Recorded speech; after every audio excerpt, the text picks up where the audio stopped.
प्रातः स्मरणीय विश्ववंदनीय संतों के सम्राट सदगुरु कबीर साहिब जी के पावन चरण कमलों में वंदना करते हुए मेरे मन मंदिर के आराध्य प्रातः स्मरणीय परम पूज्य गुरुदेव जी के चरण कमलों में वंदना करते हुए संसार के समस्त संत गुरुजनों के चरण कमलों की वंदना करते हुए कबीर आश्रम देवरी चैनल से जुड़े हुए समस्त श्रोता बंधुओं को सुबह की शुभकामनाएं देते हुए आइए हम सभी लोग सदगुरु कबीर साहिब जी की वाणी का श्रवण करते हैं, रसपान करते हैं, जिससे हम अपने जीवन के दुख को, दरिद्र को, अशांति को, पीड़ा को, बेचैनी को त्याग कर सुख शांति प्रसन्नता का जीवन जी सकें। इसके लिए हम सदगुरु कबीर साहिब जी की अमृतमय वाणी का आज एक छोटा सा अंश साखी के रूप में लेकर के आप सबकी सेवा में कुछ विचार रखने जा रहे हैं।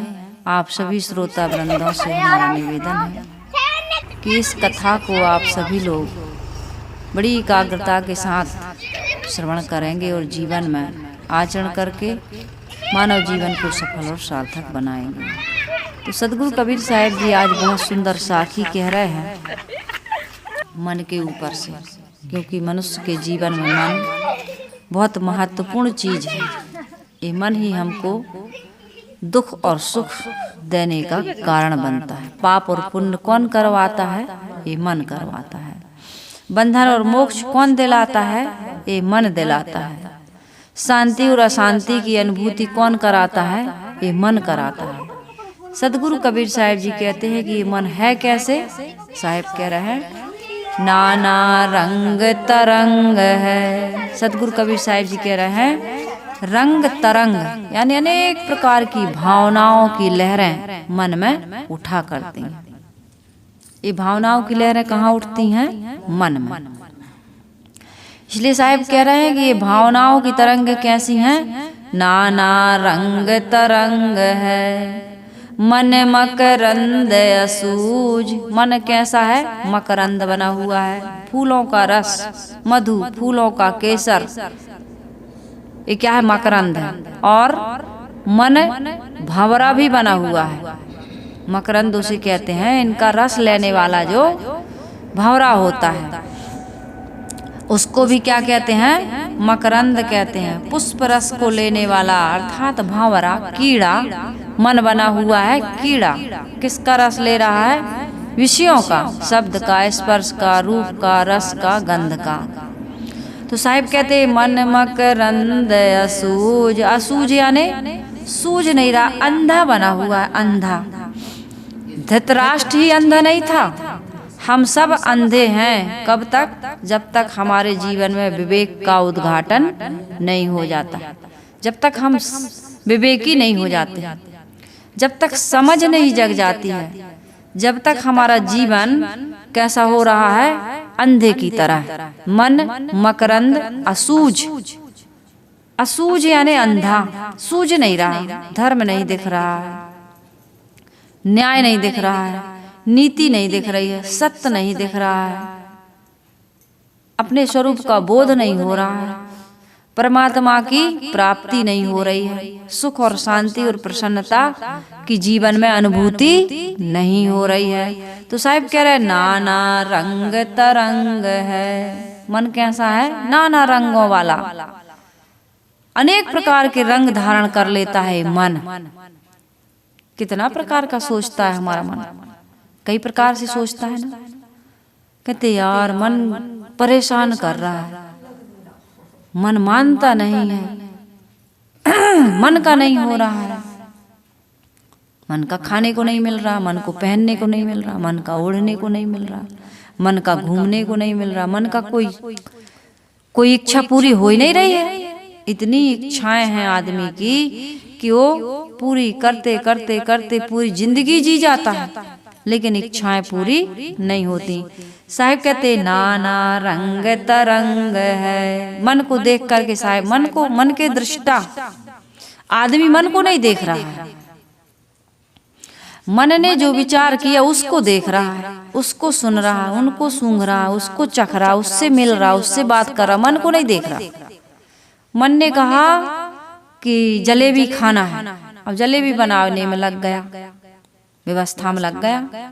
अभी अपने यहाँ नरसिंहपुर जिला भर में और भी अगल बगल भी खूब गन्ना की पेराई हो रही, खूब रस बन रहा, और रस को निकाल करके कढ़ाया में जो पकाया जाता है उसकी ओंटी बनती है। पहले ओंटी कहते हैं, गाढ़ा हो जाता ना, बिल्कुल चाशनी के जैसा। कितने लोग उसको ला ला करके अब भाई किसकी भटिया पे जाएं चाशनी लेने, तो बड़ा व्यवहार बना के रखता है कि कभी गुड़ की जरूरत पड़ेगी, चाशनी की जरूरत पड़ेगी, चिक्की की जरूरत पड़ेगी, रस की जरूरत पड़ेगी, तो थोड़ा व्यवहार रखें इनसे। किसके लिए? केवल एक जलेबी के लिए।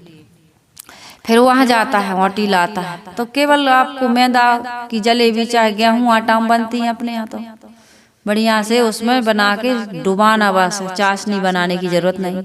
और वो महीनों महीनों 2-2 महीना चलती है वो चाशनी, और ज्यादा चलती होगी मुझे नहीं पता।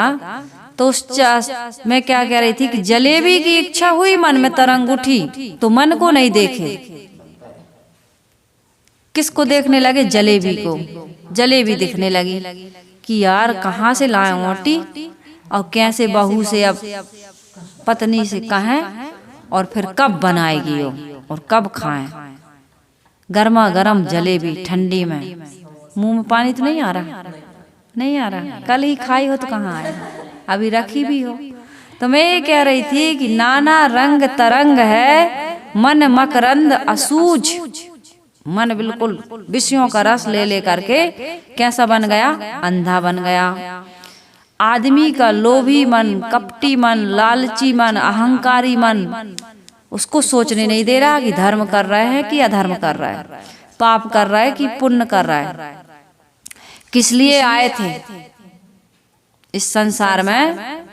किस लिए आए थे? आदमी जब माँ के गर्भ में रहता है तो क्या कॉल करता है? माँ के गर्भ में कॉल किया था, भजन करूँगा मैं तेरा। माँ के गर्भ में कॉल किया था, भजन करूँगा मैं तेरा। इस झूठी दुनिया में आकर भूल गया मैं नाम तेरा। इस झूठी दुनिया में भूल गया मैं नाम तेरा। आदमी भूल गया कि नहीं भूल गया?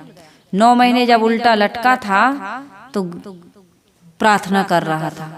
इसलिए तो कबीर साहिब जी ने कहा, दुख में सुमिरन सब करें और सुख में करे न कोई। जो सुख में सुमिरन करे तो दुख काहे को होय। दुख में, संकट में, कष्ट में, प्रतिकूलता में, हे भगवान, हे भगवान, हे नर्मदा मैया, हे शंकर भगवान, हे दुर्गा मैया, सबकी याद करता है। बड़े भैया, बड़ी बहन, बहुएं कहेंगे बिटिया, ये बेटा। लकुआ लग जाता है, एक जन को लगा है, कहते दया करो, दया करो। ये उन्हीं की बात नहीं है। बड़े दीनहीन, बड़े विनम्र। ऐसे तुम दीनता में, जब द्रौपदी को 5 पतियों का बड़ा अहंकार था, सभा लगी हुई थी, तो सोच रही थी कि हमारी साड़ी कोई कैसे खींच लेगा। कथा सुनते हो कि नहीं? अहंकार था ना। लेकिन जब कोई काम नहीं आया तब किसको पुकारी? अंत में कहते हैं कृष्ण को पुकारी, भगवान को पुकारी कि अब लाज बचाओ। तब कृष्ण द्वारिकाधीश दौड़ के आए। कथा सुनते हो कि नहीं? आप अपने आप को भूल चुके हैं, अपने आप की याद नहीं है कि हम किस लिए आए थे। माँ के गर्भ में तो वचन दिया था कि भगवान एक बार निकल जाएं नरक से, उल्टे लटके एक बार निकल जाएं। और बिल्कुल हम तो किसी को नहीं देखेंगे, न सुनेंगे। अधर्म के रास्ते पर, अन्याय के रास्ते पर कभी नहीं चलेंगे। जब कष्ट आता है तो आदमी कान पकड़ के संकल्प लेता है कि भगवान इस बार इस रोग से, इस समस्या से, इस दुर्घटना से, इस प्रतिकूलता से निकाल दो, जीवन में कभी भी किसी का अहित नहीं करेंगे। करते हो संकल्प? नहीं करते। जैसे पेट में दर्द होता है, आपने ज्यादा खा लिया ठूस के, या कोई कुपथ की चीज खा ली, कढ़ी खा ली, अब घुटने में दर्द है, डॉक्टर ने कहा था कि खटाई नहीं खाना, नींबू का या आम का अचार खा लिया, तो जब दर्द हुआ तो कहते आज के बाद भगवान कभू न खिया, और जैसे ही मिटो सो, जैसे ही मिटो, जैसे ही मिटा कि फिर से लाओ तो आदमी बासी कढ़ी भी खा लेता है। चटनी का वो मांगते हैं मसाला, छत्तीसगढ़ में कहते हैं कूर मसाले को, और कहते यार मिल नहीं रहा थोड़ा, हाँ चिपका है, चिपका रहे, कली भी दे दो, है ना, एक ठो कली भी दे दो, और मसाला खाते खाते उसको भी खा जाता है।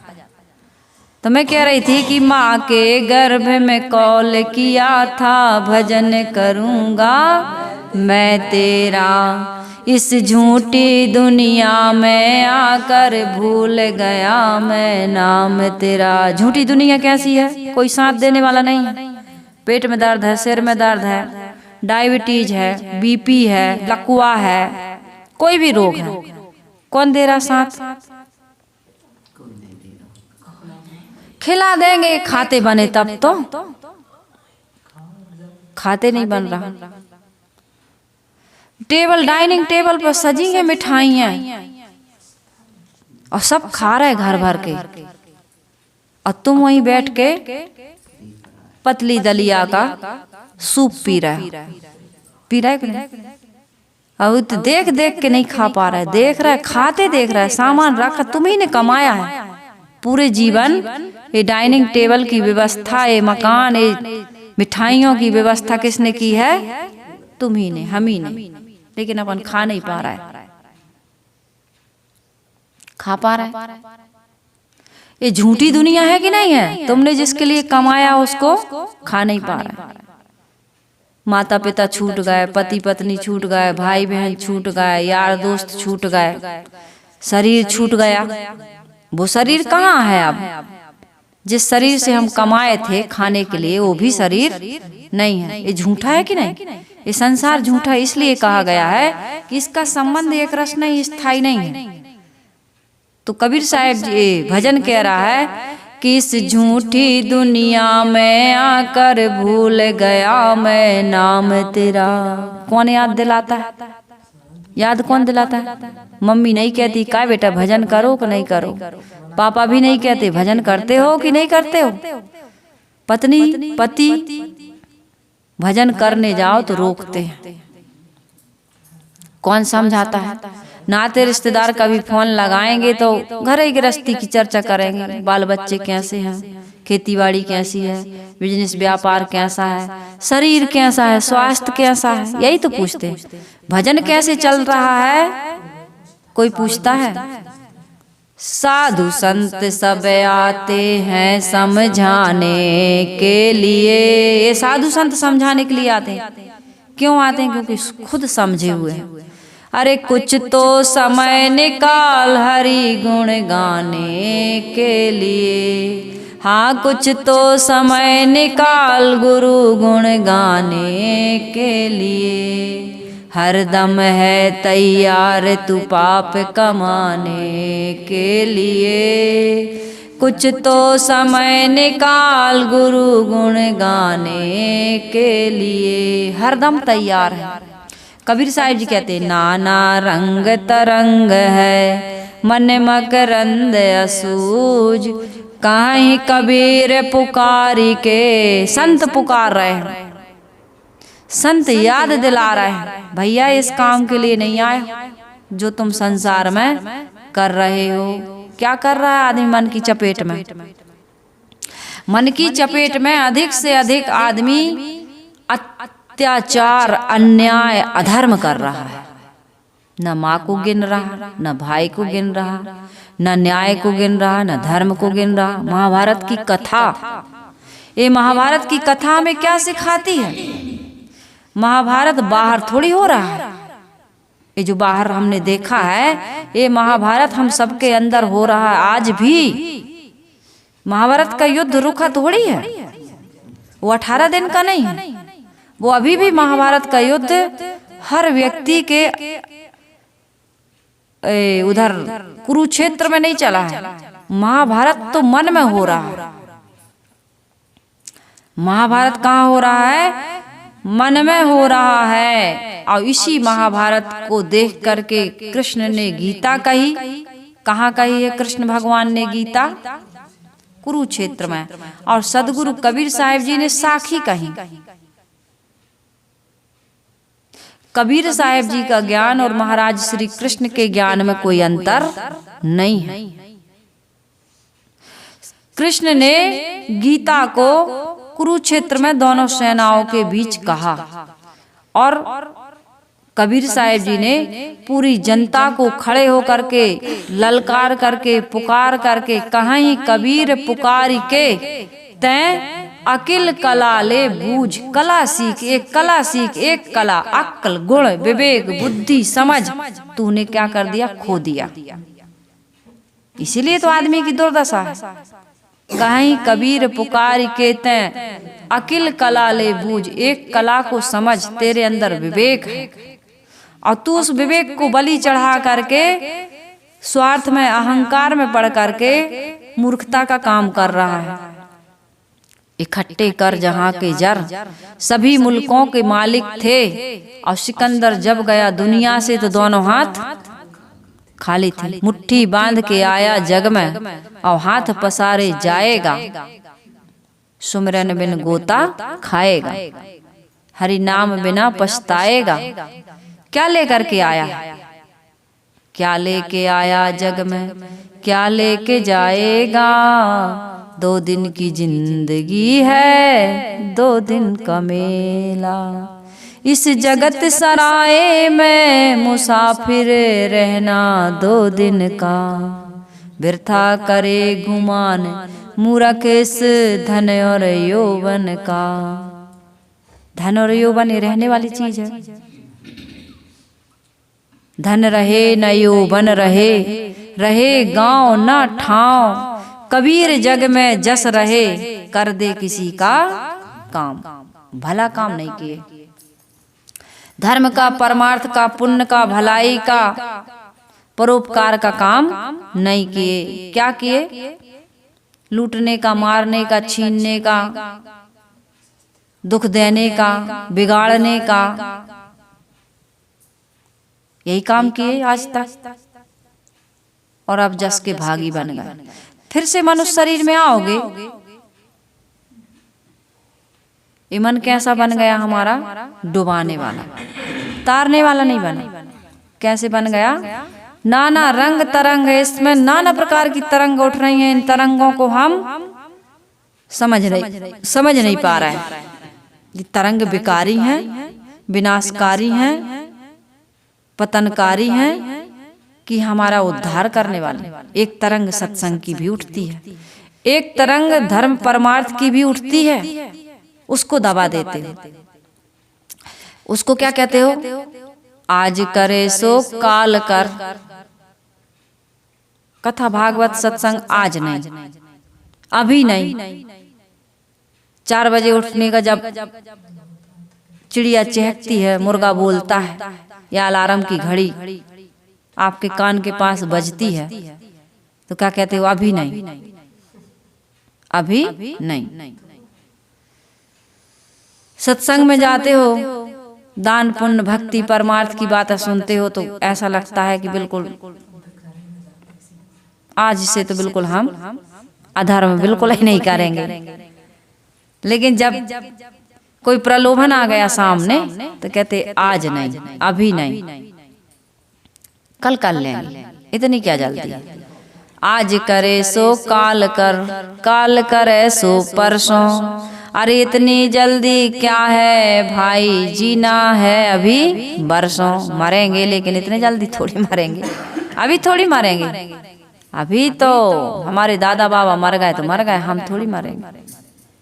समझदार क्या कह रहा है कि अच्छे कामों को काल करे सो आज कर, आज करे सो अब, और पर में परलय होएगी बहुरी करोगे कब।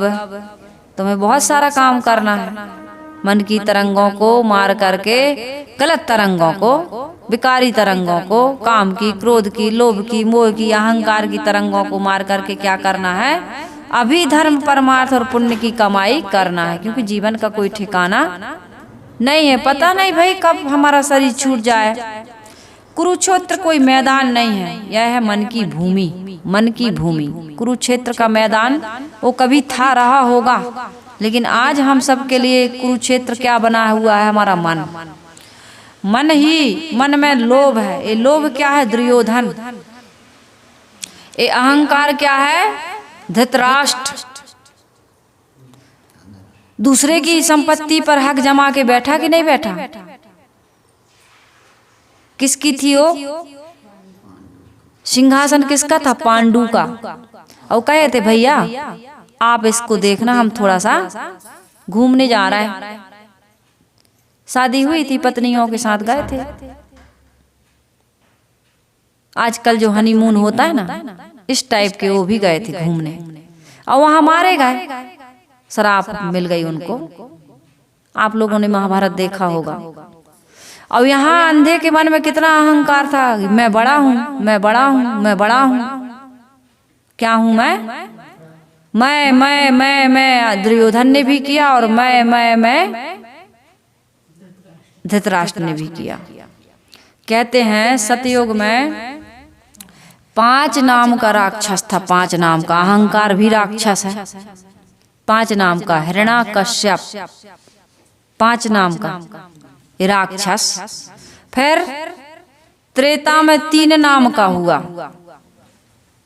त्रेता में 3 नाम का हुआ। क्या नाम था उसका, रावण। द्वापर में 2 नाम का हुआ, कंस। और कलयुग में केवल 1 ही नाम का है। उसका नाम क्या है पता है, कलयुग के राक्षस का क्या नाम है, मैं ये मैं ही करते करते, बकरी तो बड़े प्यार से कहती मैं, बड़े प्यार से बिल्कुल एकदम, बड़ा दया आती ना, वो भी कट जाती है।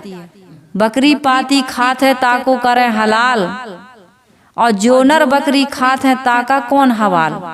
ये अहंकार में आदमी कितना धन हड़प रहा है, स्त्रियों की इज्जत लूट रहा है।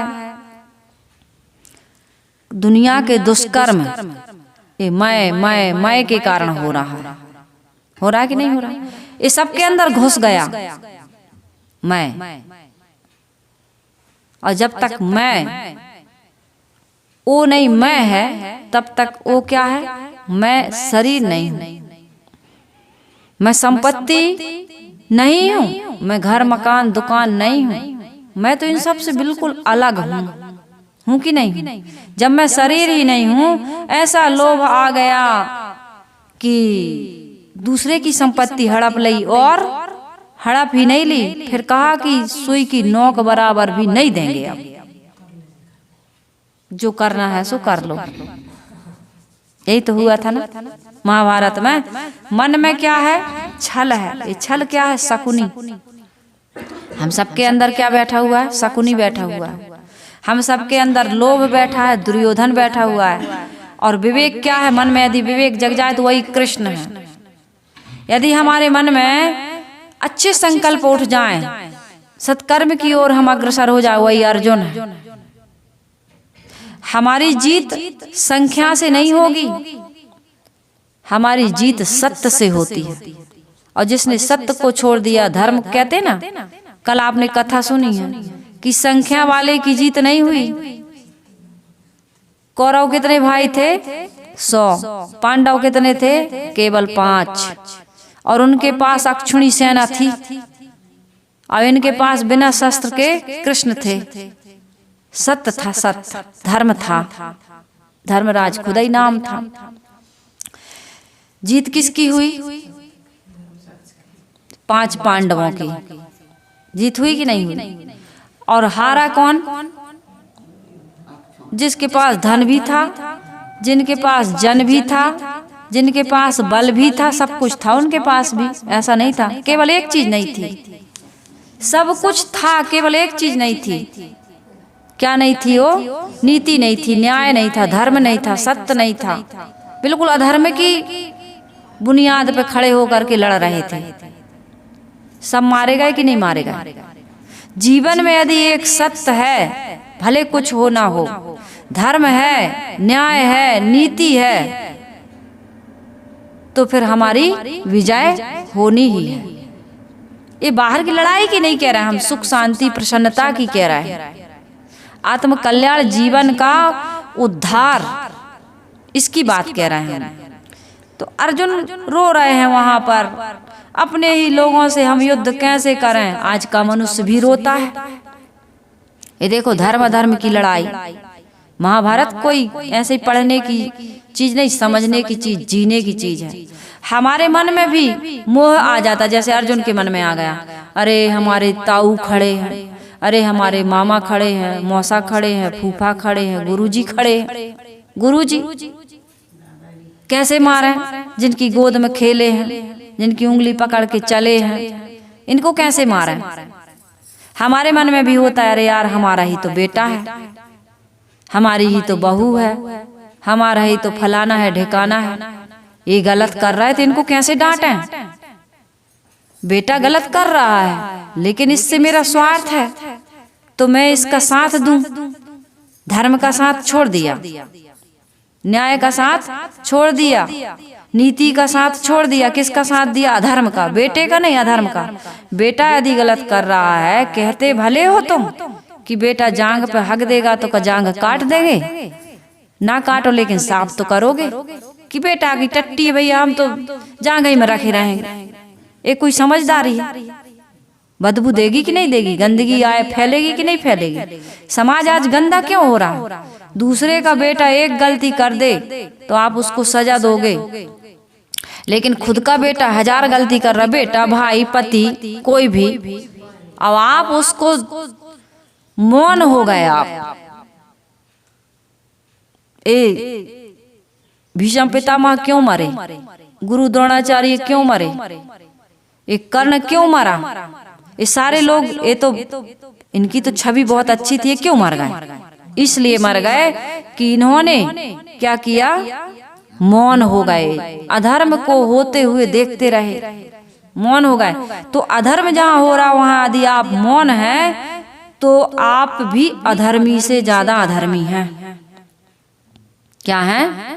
आपका लड़का तो गलती कर रहा, भाई तो गलती कर रहा, भतीजा तो गलती कर रहा, पति तो गलती कर रहा, वो तो कर ही रहा, लेकिन आप उससे ज्यादा गलती कर रहा है, क्योंकि आप मौन होके समर्थन कर रहा है। तो नाना रंग तरंग है मन मकरंदा सूझ, कहीं कबीर पुकारी कहते हैं अकिल कला ले बूझ। एक कला, सद्गुण, विवेक, समझ की कला तुम्हारे अंदर नहीं है तो तुम मन की तरंगों में बह करके संसार में भटक जाओगे, पतन कर लोगे। हमारे जीवन में क्या है? धर्म निभाओ, सुविधाएं ना देखो, धर्म निभाओ। यदि धर्म को छोड़ दिया तो जीवन में बचा क्या? धनानि भूमो पशुवश्च गोष्ठे भार्या गृह द्वारे जमा जना शमशाने देहश्चितायाम परलोक मार्गे। परलोक का मार्ग में कौन साथ देगा? धर्मानुगो गच्छन्ति जीवे का। जीव क्या लेके जाता है? धर्म, पुण्य, परमार्थ की कमाई। पाप भी ले जाता है, पुण्य भी ले जाता है, और जो ले जाता है उसी के अनुसार फिर आगे उसकी गति होती है। धनानि भूमो, धन तो यहीं रह जाएगा, बैंक में चाहे भूमि में। पशुवस्य गोष्ठे, तुम्हारे पशुशाला में पशु बंधे रह जा, हाथी घोड़ा ऊंट खच्चर, गाड़ियां गैरेज में।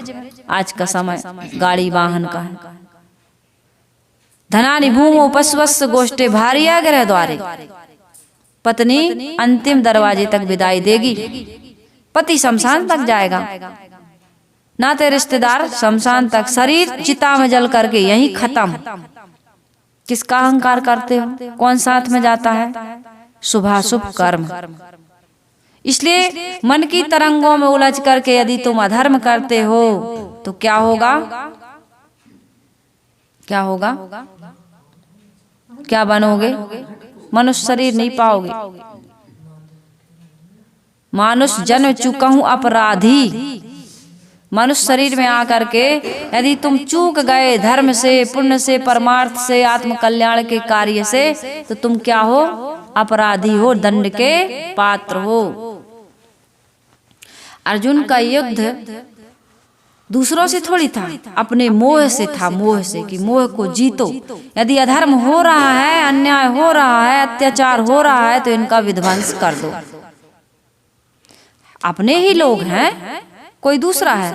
यदि अपना पति अधर्म कर रहा है तो धर्म पत्नी का कर्तव्य बनता है कि उसका साथ ना दे, और पति का ये कर्तव्य बनता है कि यदि पत्नी किसी प्रकार का अन्याय कर रही, अत्याचार कर रही, तो पति को भी उसका साथ नहीं देना चाहिए। ये आज के पति अधर्मी ही हैं, जो अपनी ही माता पिता की, अपनी ही भाई की, अपनी ही बहन की निंदा, उनकी बुराई अपनी पत्नी के द्वारा कानों से सुन रहा है, और माँ की बात नहीं सुनते। अब माँ का सम्मान नहीं करते, माँ का विश्वास नहीं करते। अब तो जो पत्नी देवी ने कह दिया बस वही बात सही, माँ चाहे सही हो चाहे गलत हो। माँ आज बुरी हो गई, माँ आज तिरस्कृत हो गई, माँ आज अपमानित हो रही है, माँ आज अभाव ग्रसित है। जिस माँ ने सारे काम करते करते आपका पूरा ध्यान रखा और नहीं रख पाई तो आपका पैर बांध दिया, हाँ, कि कहीं आग में न जल जाए, कहीं गली रास्ते में न चला जाए, कुचल जाए। अपने हृदय पर पत्थर रख करके, कठोर हो करके उसने आपकी सुरक्षा के लिए ऐसे ऐसे निर्णय भी लिए। यदि गलती किए तो नहीं चाहती, मार रही तुम्हारे गाल पर, पीठ पर, लेकिन लग रहा उसके कलेजे में, फिर भी मार रही हो। आप अपने पेड़ की एक डाली काटने में दुख होता है, कोई आपका फूल तोड़ के ले जाए दुख होता है। माँ खुद आपको पालती पोसती है, गर्भ में रखती, पैदा करती है, और फिर तुम्हें गाल पर चांटा भी मारती है, सजा भी दे रही है। उसको कितनी पीड़ा होती। कितनी माँ अपने बच्चों को मार के स्वयं रोती छुप के, उस माँ को रुला रहा है। यह धर्म नहीं तो क्या है? यह धर्म नहीं है तो क्या है बताइए? तो सदगुरु कबीर साहिब जी का है, चाहे महाराज श्री कृष्ण जी का है। महाराज श्री कृष्ण कहते कर्मण्येवाधिकारस्ते मा फलेषु कदाचन, अर्थात कर्म करो अर्जुन, फल की इच्छा मत करो। इसका अर्थ क्या है? क्या अर्थ लगाते हो? इसका अर्थ यही है कि धर्म के रास्ते पर चलो, चाहे बेटा हो, चाहे बेटी हो, चाहे भाई हो, चाहे भतीजा हो, चाहे पत्नी हो, चाहे पति हो। ये चिंता मत करो कि मेरे साथ कौन देगा। मैं पत्नी के खिलाफ हो गया, पति के खिलाफ हो गया, बहन के खिलाफ हो गया, भाई के खिलाफ हो गया, अब परिणाम क्या होगा? मेरी सेवा कौन करेगा? मेरे साथ कौन रहेगा? ये परिणाम की इच्छा मत करो, डरो मत कि कौन करेगा। अपने ही बेटा को मैंने सजा दे दी, अपने ही बेटे का मैंने साथ नहीं दिया, अपनों का मैंने साथ नहीं दिया, मैंने धर्म का साथ दिया। अरे धर्म का साथ, धर्म के साथ खड़े होकर के देखो, धर्म की ही विजय होती है अंततः, अधर्म की विजय नहीं होती। ये फल की चिंता मत करो, ये है इसका अर्थ कि तुम तो धर्म पर चलो, फल की बिल्कुल चिंता मत करो कि क्या होगा परिणाम, अच्छा ही होगा। आज यही तो नहीं हो रहा, आज आदमी यही तो नहीं कर रहा। अरे यार अपने लोग हैं यार, अपनों से विमुख कैसे हो जाएं? तो दे रहे हैं लोग साथ। आपका बेटा गलत काम करके आता है, आप पुलिस के हवाले करते हो उसको? करते हो कि नहीं करते? यदि किसी का बेटा या बाप या भाई गलत कर दे और उसी के घर के लोग, उसी के नाते रिश्तेदार कोर्ट में गवाही दे करके आए, हाँ साहब इसने अमुक लड़की के साथ अत्याचार किया है, अमुक लड़का के साथ अत्याचार किया, आज पाप रुक जाएगा कि नहीं रुक जाएगा? धर्म का साथ दे नहीं रहा लोग, कहाँ दे रहा है? आपका मामला है, आपके बेटे ने गलत किया, आप किसी पोस्ट पर हैं, एमएलए हैं, सांसद हैं, विधायक हैं, डीएसपी हैं, एसपी हैं, कोई भी पद पे है, आपका फोन चला गया यहाँ से, देखो यार भैया थोड़ा हमारा बच्चा है, हमारा भाई, हमारा भतीजा है, ध्यान देना। बस छूट गया वहां से, दे दिया ध्यान।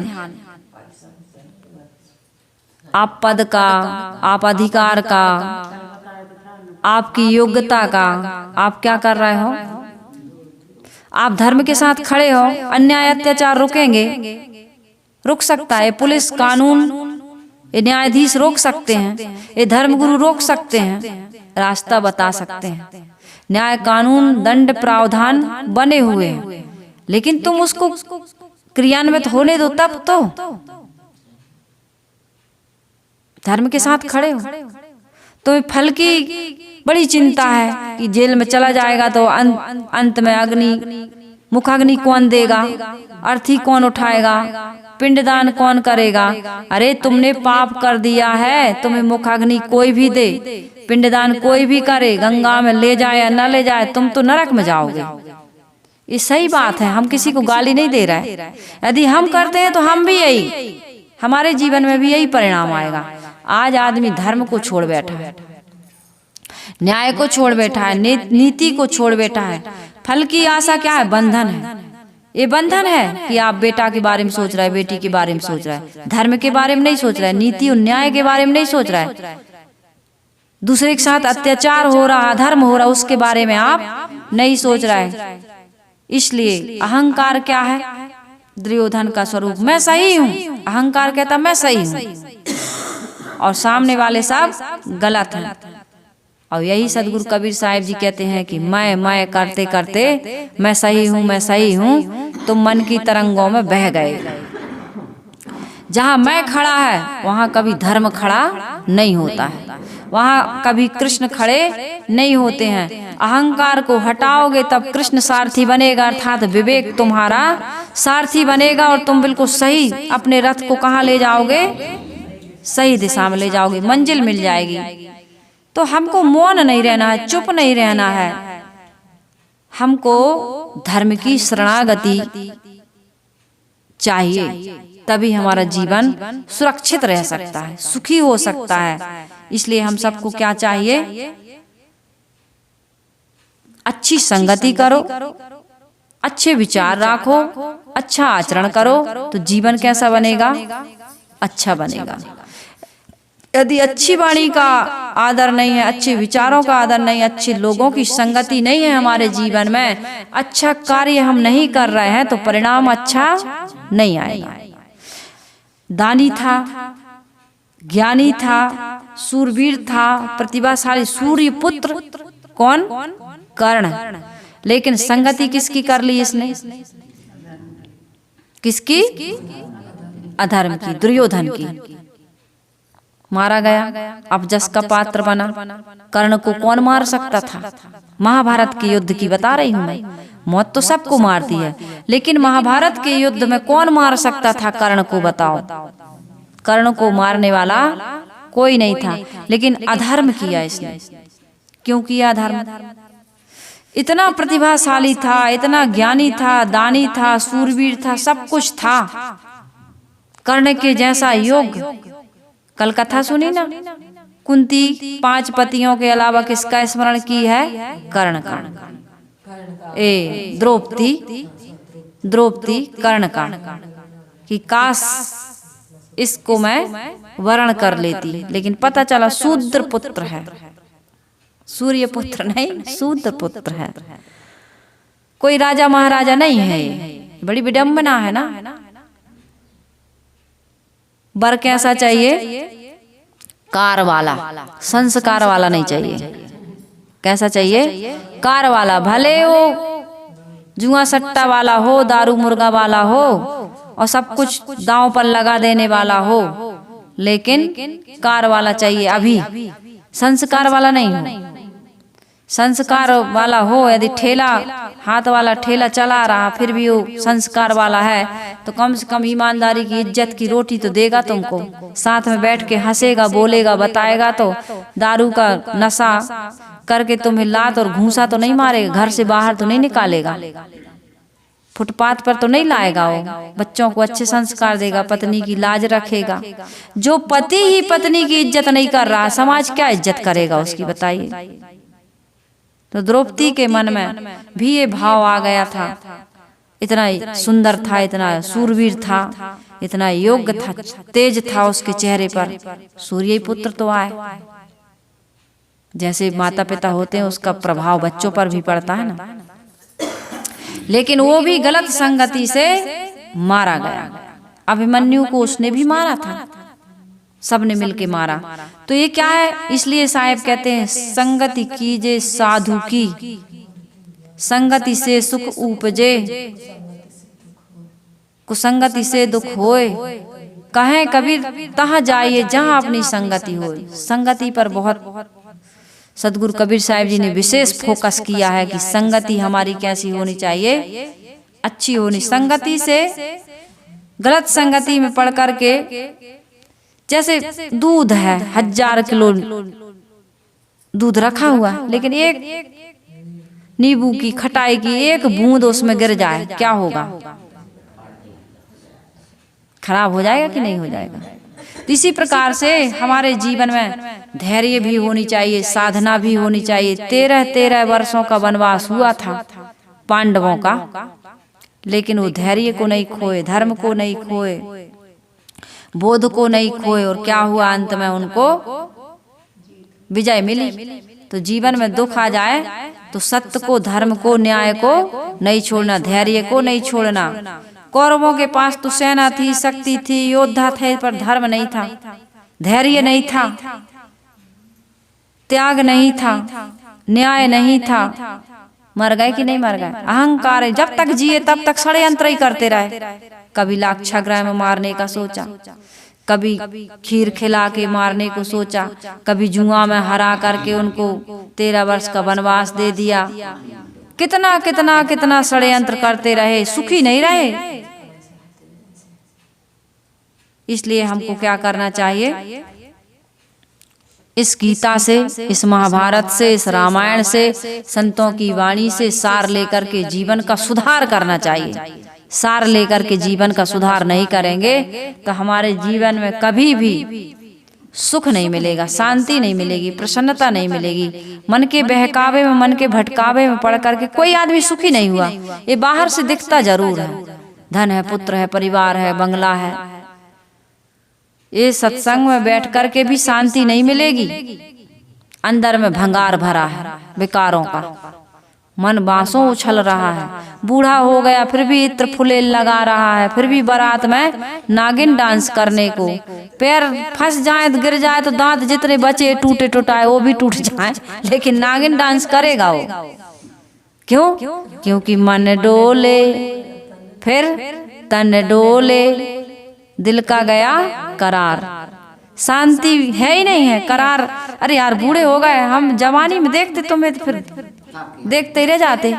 हम ऐसा डांस करते थे, हम ऐसा ये करते थे, वो करते थे। दुनिया की बात है। अब तो तुम बूढ़े हो गए, अब तो कभी नहीं कर पाओगे। जो करना था वो किए नहीं, और जो किए वो अब कर नहीं पाओगे। और मन हो रहा अभी वही करने को। तो सदगुरु कबीर साहिब जी कह रहे हैं कि मन की लहरें विवेक से शांत करो। यदि विवेक से शांत नहीं कर रहे हो तो धज्जियां उड़ रही हैं, दुर्दशा हो रही है। तुम्हारे अपनी दुर्दशा करने लगे कि नहीं करने लगे? जिनके लिए तुमने पाप किया था वही पापी बन करके तुमको प्रत्युत्तर में दुख दे रहा है, तकलीफ दे रहा है। दे रहा है कि नहीं दे रहा है? अधर्मी माता पिता की संतान कितनी अधर्मी हो गई कि आज माता पिता का भी अपमान क्यों हो रहा है? माता पिता का अपमान क्यों हो रहा है? गुरुजनों का अपमान क्यों हो रहा है? क्योंकि धर्म को खाकर बेच करके खा गए ये माता पिता, ये गुरुजन भी। इसलिए आज चुप बैठे हैं। माता पिता चुप बैठे थे ना, जब बेटा गलत कर रहा था माता पिता चुप बैठे थे। अब उसका पावर बढ़ गया तो कहते चुप रहो, तुम्हारे ज्ञान ध्यान की ये बात अपने तक सीमित रखो, चुप रहो। जानते हैं तुम कितने धार्मिक। कह रहे बच्चे की नहीं कह रहे। तुमने भाई के साथ क्या किया है, हमारी दादा दादी के साथ, चाचा फूफी के साथ क्या किया हमें पता है। तुम्हें ने पाठ पढ़ाया है वो तो हम तुम्ही को अब और अच्छे से पढ़ा दे रहा है। तुम ज़्यादा नहीं जानते थे, अब हम ज़्यादा जानने लगे। तो सदगुरु कबीर साहिब जी कह रहे हैं, नाना रंग तरंग है मन मकरंद असूझ, कहीं कबीर पुकारी के तैं अकिल कलाले बूझ। मन में तो तरंग बहुत सारी उठ रही हैं, लोभ की, काम की, अहंकार की, ईर्षा की, दंभ की, छल की, पाखंड की, ईर्षा की। लेकिन अब क्या करो, इनमें रस मत लो। अब तुम एक काम करो, विवेक से जीवन जियो, क्योंकि विवेक ही हमारे जीवन की सुरक्षा करने वाला है, सत्य के मार्ग पर चलाने वाला है, शांति देने वाला है, प्रसन्नता देने वाला है, मुक्ति देने वाला है, कल्याण करने वाला है। इसलिए सदगुरु कबीर साहिब जी पुकार पुकार करके हमसे गुहार लगा रहे हैं। ये महापुरुष जो धर्म ग्रंथ की रचना कर रहे हैं, उनका उद्देश्य यही है कि आदमी धर्म के रास्ते पर चलकर स्वयं सुखी हो और दूसरों को सुख से जीने में सहभागी बने। इसलिए हम सबसे संतों की यही गुहार और कबीर आश्रम देवरी की भी यही पुकार है कि हम सभी लोग सुखी हों, प्रसन्न हों और सबको सुख और शांति दें, तभी हमारा ये मानव जीवन सफल और सार्थक होगा।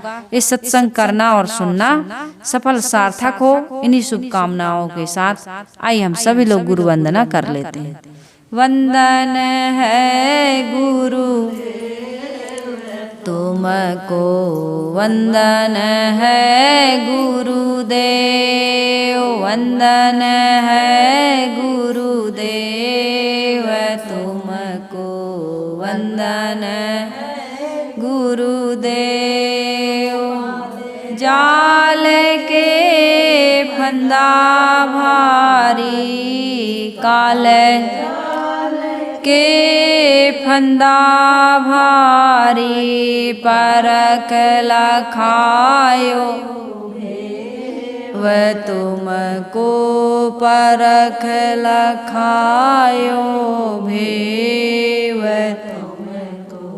वंदन है गुरुदेव, वंदन है गुरुदेव, वंदन है गुरुदेव। वेद शास्त्र सब खोजत रे, वेद शास्त्र सब खोजत हारे, मर्म न जानत तुमको, मर्म न जानत केव तुमको। वंदन है गुरुदेव, वंदन है गुरुदेव तुमको, वंदन है गुरु। गुरु समान और को दाता, गुरु समान और को ताकि करिए सेव तुमको, ताकि करिए सेव तुमको। वंदन गुरुदेव, वंदन है गुरुदेव तुमको, वंदन देव। साहिब कबीर अभय पद दाता, साहिब कबीर अभय पद ता, पूरण परख समेव तुमको, पूरण परख समेव तुमको। वंदन है गुरुदेव, वंदन है गुरुदेव तुमको, वंदन है गुरुदेव।